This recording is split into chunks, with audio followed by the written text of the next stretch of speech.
पुरुष जैसी दृढ़ता हो लौह पुरुष जैसी, कुछ भगत सिंह सी मस्ती हो, नेताजी जैसा ओज मिले, आजाद की जैसी हस्ती हो। ऊधम का ऊधम दिल बिस्मिल, ऊधम का ऊधम दिल बिस्मिल, मंगल पांडे का ताव मिले, हे ईश्वर जन्म दोबारा हो तो भारत माता की छाव मिले, भारत माता की छाव मिले। परम श्रद्धेय कल्पवृक्ष रूपी संस्थापक महोदय, वरिष्ठ समाज सेवी मुख्य अतिथि जी, शिक्षा जगत के पुरोधा सम्मानीय प्रबंधक महोदय, विद्यालय को अनुशासित ढंग से संचालित करने वाले आदरणीय प्रधानाचार्य जी, शिक्षा कला और साहित्य की पीड़ा उठाने वाले समस्त शिक्षकगण, हम सबकी प्रतिभा का दीदार करने आए अभिभावकगण और आज के चमकते सितारे मेरे प्यारे साथियों।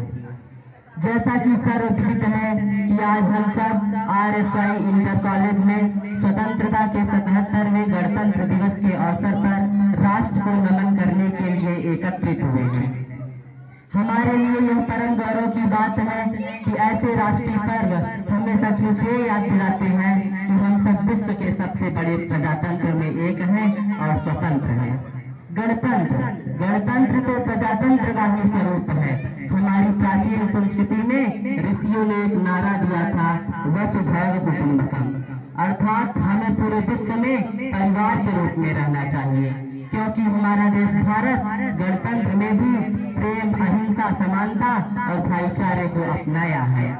आज के दिन हमारे देश के महान नेताओं ने एक ऐसी जबरदस्त ताकत दी जो हमें मजबूर करती है कि हम सब मिलजुल कर देश के विकास में सहभागी बने, इसके अलावा कोई और रास्ता नहीं है।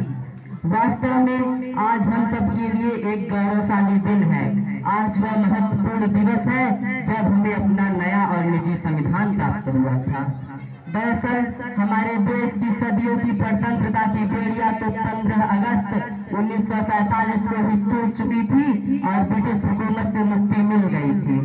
दोस्तों, अंग्रेजों से आजादी हमें मुफ्त में नहीं मिली है। इसको पाने के लिए एक तरफ असंख्य जवानों ने गोलियां खाई तो लाखों बलिदान हुए। न जाने कितनी माओं का सिंदूर उजड़ गया, न जाने कितनी बहनों के भाई छिन गए, कितनी माओं की गोद सूनी हो गई, तब जाकर यह आजादी हमें मिली। लेकिन आजादी के बाद भी हम पूर्ण रूप से स्वतंत्र नहीं थे, क्योंकि उस समय देश को सुचारू ढंग से चलाने वाला अपना कोई संविधान नहीं था। इस प्रकार भारत को गणतंत्र बनाने के लिए डॉक्टर भीमराव अंबेडकर जी के नेतृत्व में एक संविधान सभा का गठन किया गया, जिसके अध्यक्ष डॉक्टर राजेंद्र प्रसाद जी थे। 299 सदस्यीय टीम ने 114 दिन बहस तथा 165 दिन बैठकों के बाद 10 देशों के संविधान का अध्ययन कर भारत के संविधान का निर्माण कार्य शुरू किया।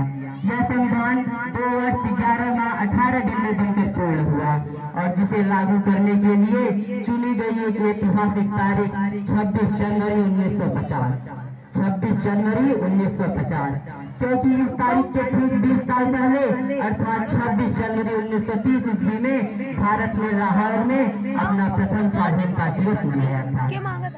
हमारा संविधान विश्व का सबसे बड़ा संविधान है। इसमें एक तरफ 1,46,000 शब्द हैं, तो दूसरी तरफ 470 अनुच्छेद, 25 भाग, 12 अनुसूचियां, 511 धाराएं, 11 मौलिक कर्तव्य तथा 6 मौलिक अधिकार हैं।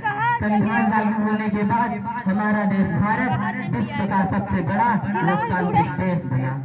हुए शहीद जो इस देश पर, हुए शहीद जो इस देश पर, उन्हें मेरा सलाम है। हुए शहीद जो इस देश पर, उन्हें मेरा सलाम है। अपने खून से सींचा है जिसने, उन बहादुरों को मेरा सलाम है। चाहत यही है कि मुझसे भी एक नेक काम हो जाए, चाहत यही है कि मुझसे भी एक नेक काम हो जाए। हर एक सांस ये मेरी वतन के नाम हो जाए, हर एक सांस ये मेरी वतन के नाम हो जाए। आज वो दिन है जब हम अपनी आजादी की लड़ाई में शहीद हुए वीरों की शहादत को याद करते हैं, उन्हें दिल से सलाम करते हैं, बलिदानियों को श्रद्धांजलि अर्पित करते हैं और जब उनके शहादत को याद करते हैं तो सोचते हैं कि जो कुर्बानी उन्होंने दी थी उससे हमने क्या सबक सीखा। हमें शहीदों की कुर्बानियों से सबक लेना होगा कि अपनी इस आजादी को अपने देश के प्रति वफादार रखेंगे। जो भी विसंगतियां समाज में आ रही हैं उनका एकजुट होकर सामना करेंगे, जिससे हमारा देश आगे बढ़े और उन शहीदों के प्रति हमारी सच्ची श्रद्धांजलि हो।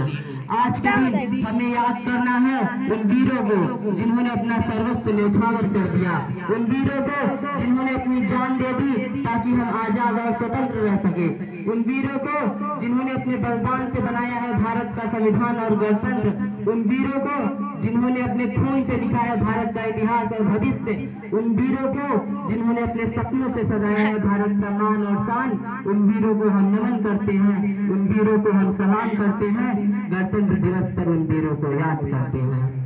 युगों का दर्द जब सीने के अंदर खौल उठता है, युगों का दर्द जब सीने के अंदर खौल उठता है, कहाँ तक चुप रहे आखिर समंदर बोल उठता है। मसाले क्रांति की जब ये जनता थाम लेती है, मसाले क्रांति की जब ये जनता थाम लेती है, सहसाओं का सिंहासन हमेशा डोल उठता है, सहसाओं का सिंहासन हमेशा डोल उठता है।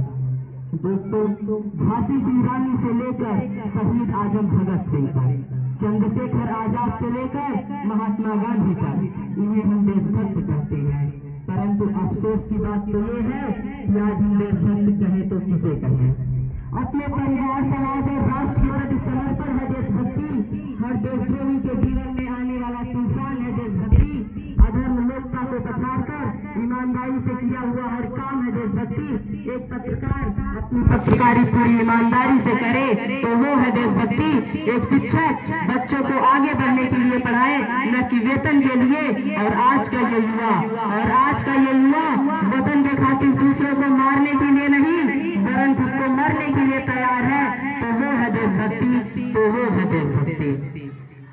दोस्तों, आज प्राय समाज में ये देखा जा रहा है कि लोग अपने मौलिक अधिकारों की वकालत तो कर रहे हैं, लेकिन जब कर्तव्यों की बात आ रही है तो मानो उन पर सांप सूंघ जाता है। ऐसी मानसिकता देश के लिए घातक हो सकती है। 26 जनवरी या अन्य किसी शुभ अवसर पर 1 मिनट खड़े होकर राष्ट्रगान कर लेने से ही हमारी राष्ट्रभक्ति पूरी नहीं होती, बल्कि हमें बचना होगा, हमें सावधान रहना होगा धार्मिक कट्टरता फैलाने वाले हुक्मरानों से, राजनीतिक बेईमानों से, विदेशी फंडिंग से, पोषक प्रति आतंकवाद से, नस्लवाद और नक्सलवाद से एक ही थाली में छेद करते और उसी में खाते गद्दारों से, तब जाकर हमारा दोस्तों, आजादी के बाद हमारे देश ने हर क्षेत्र में उपलब्धि हासिल की है। हमारा सफल चंद्रयान इसका स्पष्ट उदाहरण है।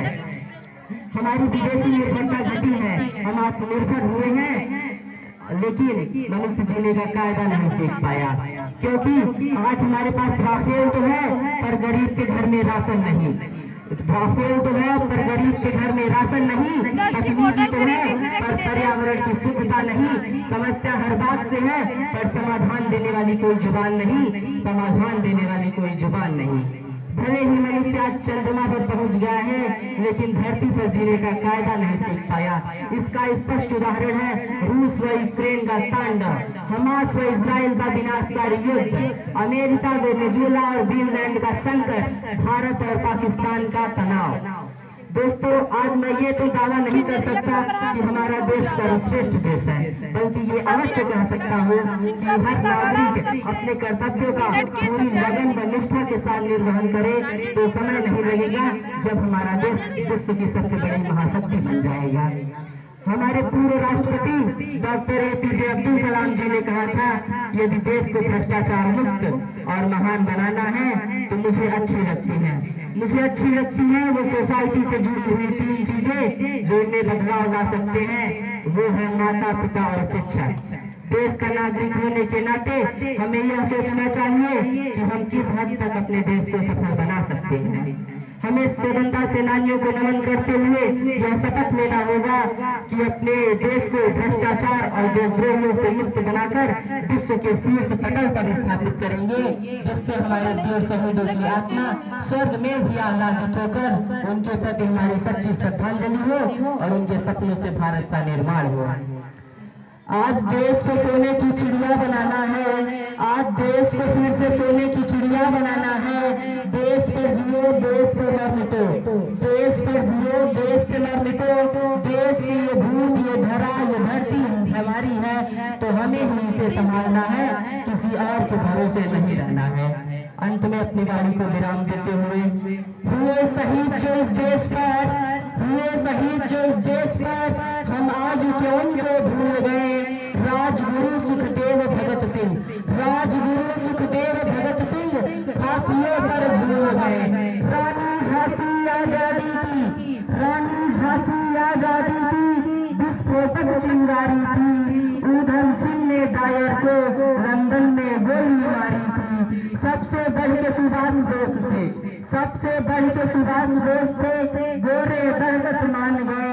फौज तैयार आजाद हिंद की, जर्मन और जापान गए। यूं तो शेरों की माद में आकर के, यूं तो शेरों की माद में आकर के गीदड़ की कहाँ औकात दिखाने की। यदि अफजल को टांग दिया होता लाल किले पर, यदि अफजल को टांग दिया होता लाल किले पर, तो फिर किसी कसाब की हिम्मत नहीं होती भारत देश में आने की, भारत देश में आने की।